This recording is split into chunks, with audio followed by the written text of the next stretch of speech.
Good morning, afternoon, evening, wherever you are, and welcome to Global Atheist News, our weekly report on how religion has impacted humanity over the last 7 days. Dateline 1st of October 2022. This week's headlines. Iran grapples with most serious challenge in years. Raisi to deal decisively with widespread unrest. US to ease internet curbs for Iranians. What civil disobedience looks like in an Islamic Republic. The Iranian embassy in London met with a clash between protesters and police. Leicester disorder, 5 more men charged by police. A female Pakistani minister was harassed in London for not wearing a headscarf. US Catholic bishops report to the Vatican shows a church split by politics. More than 3/4 of Republican evangelicals want the US to be declared a Christian nation. An Arizona judge rules that the state can enforce a near-total abortion ban. A Republican senator says God sent rain to Oklahoma as payment for their anti-abortion laws. And Christian prophet Robin Bullock says he visited heaven and saw a dinosaur. The eruption of nationwide protests in Iran following the death in police custody of a 22-year-old Kurdish woman detained for allegedly failing to adhere to headscarf rules is the most serious challenge Iran's leadership has faced in years. While authorities say Mahsa Amini died from underlying health reasons, her family and countless other Iranians believe she died as a result of having been beaten. Protesters say that if they don't act now, they could fall victim to the same fate. At least 30 people have been killed in the protests. It has come at a time when Iranians are feeling particularly fed up.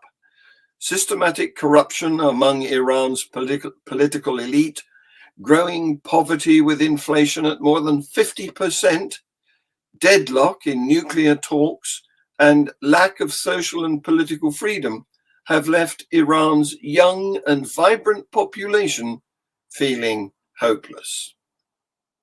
According to Iran's Social Security Organization Research Institute, at least 25 million Iranians were living below the poverty line by June 2021, and that number is even higher now. These are not the first protests in history of the Islamic Republic of Iran, but many observers believe there's something different about them. More than anything, this is a women's protest. See this video.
Iran's president has vowed to take action against protesters after more than a week of anti-government demonstrations.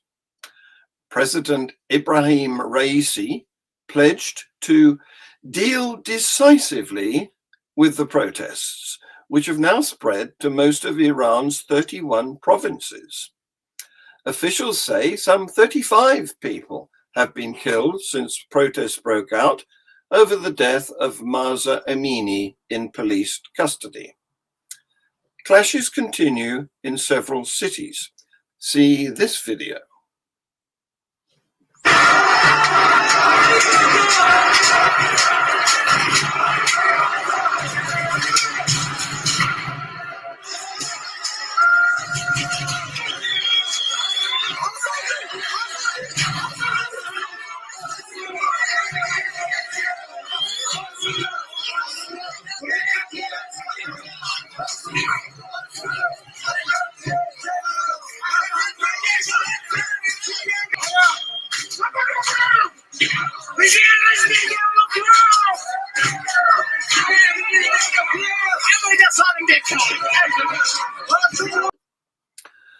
The US says it will ease internet curbs on Iran to counter Tehran's clampdown on protests. We are going to help make sure the Iranian people are not kept isolated and in the dark, said US Secretary of State Antony Blinken. The relaxation of software controls will allow American tech firms to expand their business in Iran. Mr. Blinken said the partial relaxation of internet restrictions was a concrete step to provide meaningful support to Iranians demanding that their basic rights be respected. It was clear, he added, that the Iranian government was afraid of its own people. Billionaire Elon Musk said on Twitter that he would activate his satellite internet firm, Starlink, to provide internet services to Iran in response to Mr. Blinken's announcement. For 43 years, women in Iran have been forbidden to dance and sing in public or show their hair. And they're saying they've had enough. It's really that simple. See this video.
Protesters have clashed with police officers during demonstrations outside the Iranian embassy in London.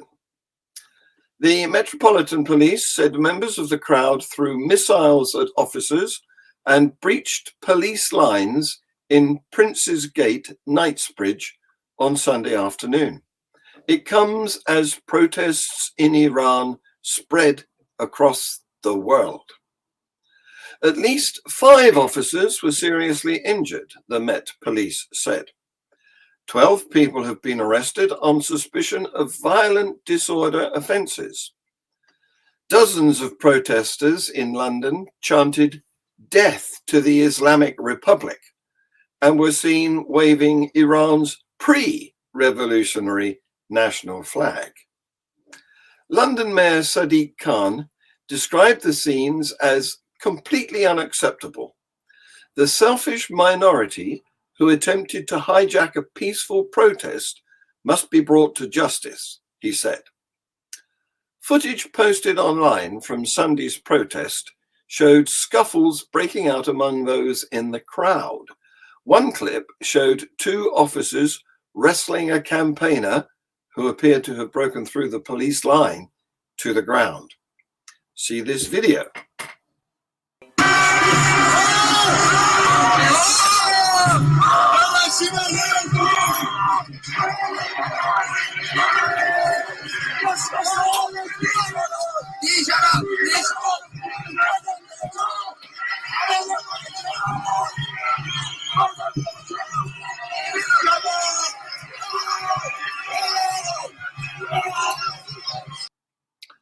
Police have charged a further 5 men in relation to the disorder in Leicester.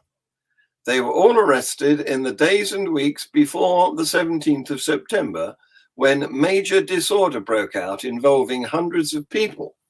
A total of 47 people have been arrested over the past month, police said, with the youngest being 15 and the oldest 69. 8 of them have been charged so far, with 2 of them already sentenced in court. It comes amid tensions between parts of the Hindu and Muslim communities in the city. Temporary Chief Constable Rob Nixon said police, community leaders, faith leaders, and the local authority were working together to address what is at the root of this unrest. We want to make sure this doesn't happen again.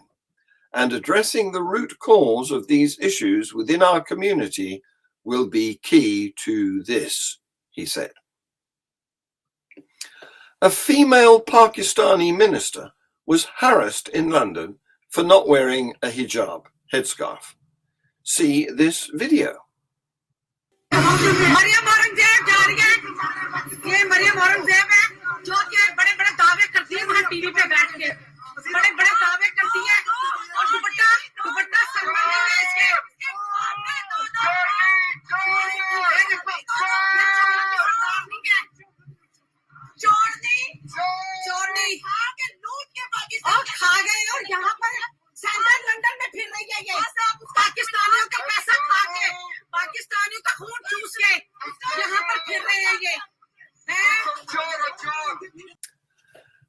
Catholics in the United States are deeply divided over issues as disparate as LGBTQ inclusion, clerical sexual abuse, and celebrating the liturgy, according to a summary of consultations carried out in dioceses across the country in recent months as part of Pope Francis's Synod on Synodality.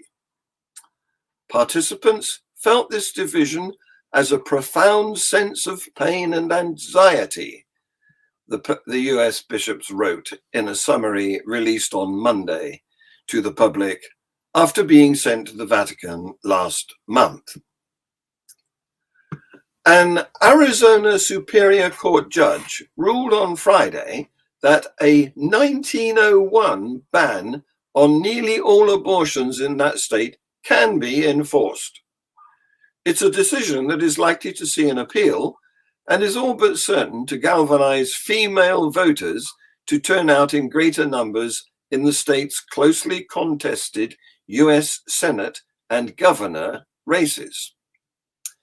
In ruling that Arizona's near total ban on abortion could take effect, Pima County Superior Court Judge Kelly Johnson granted a request by the state's Republican Attorney General to lift a court injunction that had barred enforcement of Arizona's pre-statehood ban on abortion after the Supreme Court ruled in the Roe v. Wade 1973. The court finds that because the legal basis for the judgment entered in 1973 has now been overruled, it must vacate the judgment in its entirety, Johnson wrote in the ruling released on Friday. Recent projections by Pew Research found the US could lose its Christian majority by 2070. 70% of Americans agreed the US Constitution would not allow the US government to declare the United States a Christian nation, according to the University of Maryland's Critical Issues poll. Just under 2/3 of Americans said they opposed the idea of the US officially becoming a Christian nation. That includes 83% of Democrats, 64% of independents, and 39% of Republicans. 61% of Republicans said they favor the United States officially declaring the United States to be a Christian nation. Support for Christian nationalism is popular among older American Christians and could strengthen the Republican base. However, this strategy may be short-sighted, according to writers for Politico. As our findings demonstrate, there is strong opposition to declaring the US a Christian nation among younger Americans and even among younger Republicans. For that reason, the GOP may want to tread carefully or risk alienating rising generations of voters. American Christianity has declined in recent years, from 78% in 2007 to 63% in 2020, with about 1/3 of Americans now claiming no religious affiliation. In a recent interview, US Senator James Lankford, Republican, Oklahoma, told Christian nationalist Tony Perkins from the Family Research Council about how they were experiencing a massive drought in Oklahoma, and the week after they passed anti-abortion legislation, we had the most amazing and overwhelming rainstorm across the state. God done it.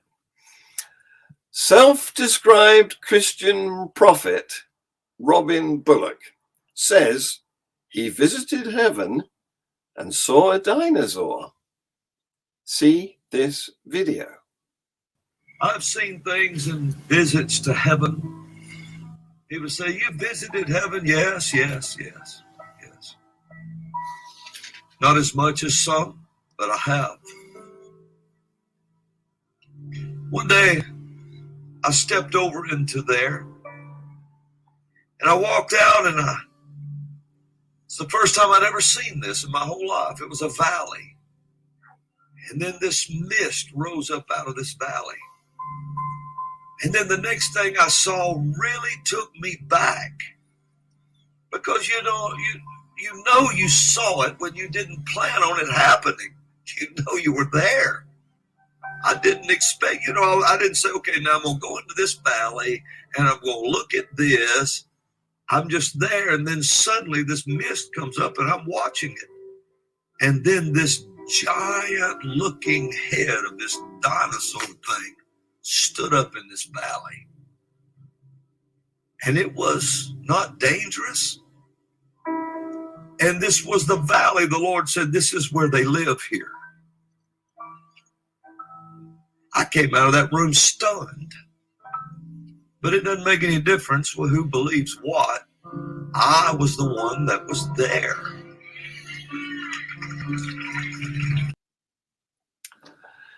This week's Free Thought Hour features Canadian author Andrew McQuinn. He has an interesting story to tell, particularly about religion in the Philippines, where he currently lives. You can join in by texting your comments and questions. It's live and it's free. Don't forget to watch Global Atheist News Review, our spin-off show where a panel of opinionated people get a chance to express their views on this very news. The GAN team will be back with our weekly news report next week. Please like, share, subscribe, comment, and set the notifications. This has been Global Atheist News. Thank you for watching.